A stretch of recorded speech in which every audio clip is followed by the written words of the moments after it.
The economic system. In 1776, two very important things happened, both of which substantially changed the history of the world. One, of course, was the Declaration of Independence. The other was Adam Smith's publication of The Wealth of Nations. Now, Adam Smith is referred to as the father of free market economics. I think that is arguable, but his book was an important milestone in economic history. Several years ago, I attended a conference where a very well-known economist named Israel Kirzner was asked by a student to, as simply as he could, explain what a free market is. Israel Kirzner said it is two things. Every individual has equal access to the market, and there's an absence of privilege once you get there. Now, every General Assembly session, I go down to the General Assembly building, and I see all these businessmen there meeting with legislators. I see their lobbyists meeting with legislators. I see their trade associations meeting with legislators. Now, do you think those businessmen are there to make sure that everyone has equal access to the market and there's an absence of privilege once you get there? They're there to make sure, to make damn sure that just the opposite occurs.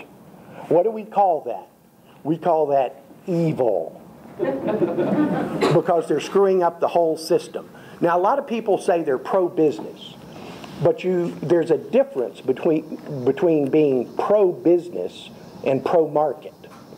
Being pro-business could mean that you've got your snout buried so deep in the public trough that you need a snorkel to breathe.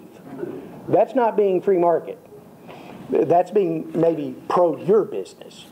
What we're interested in and what the founders were interested in was being pro-market, where everybody has an equal access to that market and to rise to their level that their aptitudes and their willingness to work would take them.